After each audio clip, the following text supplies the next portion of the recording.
Vasyl Lomachenko versus Teofimo Lopez.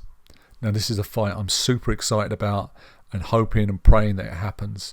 Bob Arum's come out and said the fight could possibly happen in April of this year, and a venue they're looking at is Saudi Arabia, out there in the desert in Saudi Arabia.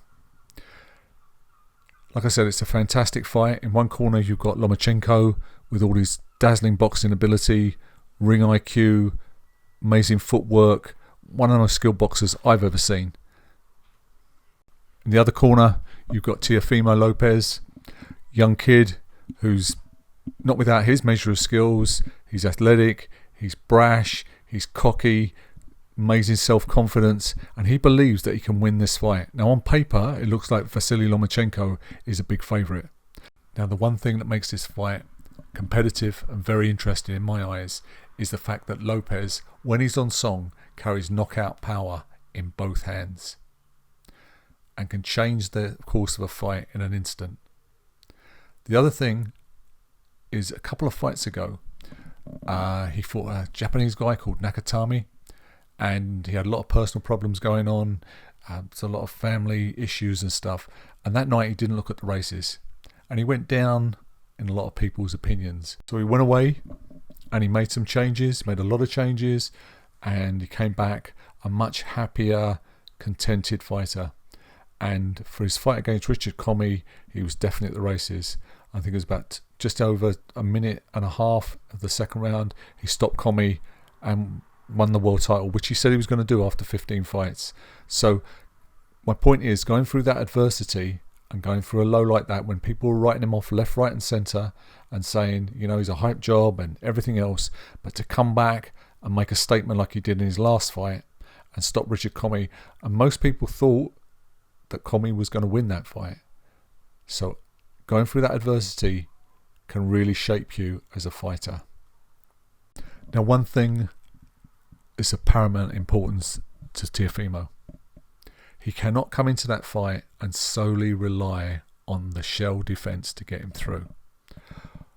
One thing is that he has his lead hand down very low, and it doesn't offer enough protection against Lomachenko. Lomachenko is going to vie for lead foot dominance and get on the outside of Teo's left foot and create those crazy angles, all that matador stuff he does. Because while the shell defense is great in some cases, if you're with a guy who's got amazing footwork like Lomachenko, he'll move around you because it's a very stiff, static defensive stance.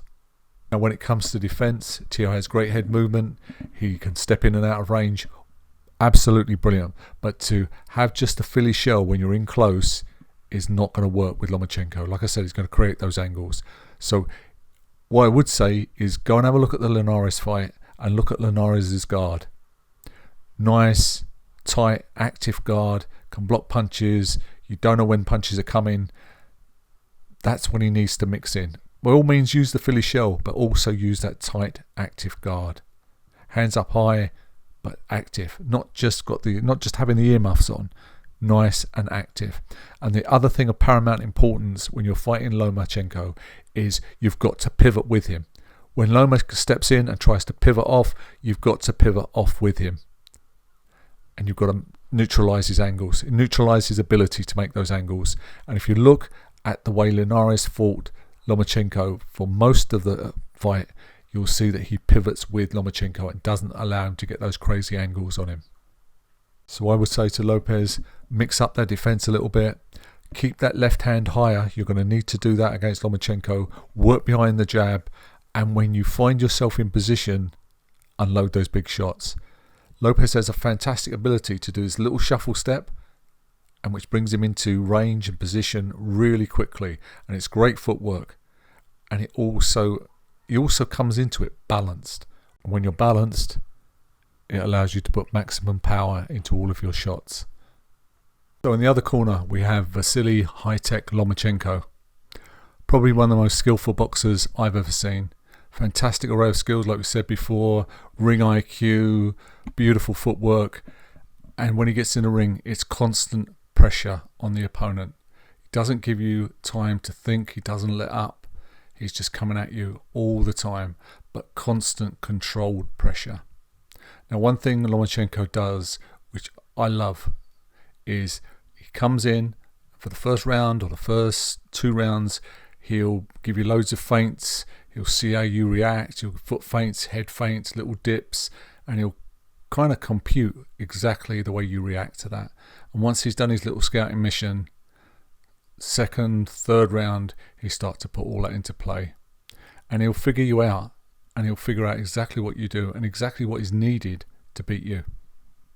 So the odds are stacked against Lopez, but I do think if he can weather the storm and get through the first 4 or 5 rounds with as little damage as possible, and like I said, he's got to mix up that defense.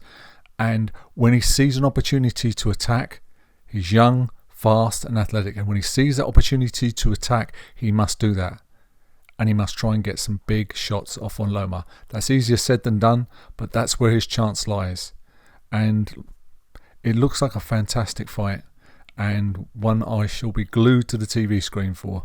So let's hope Arum is true to his word and we get this fight on in 2020.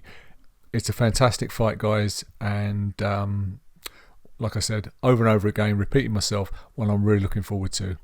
Any comments, any thoughts, please put them in the comment section below, and I'll see you on the next video.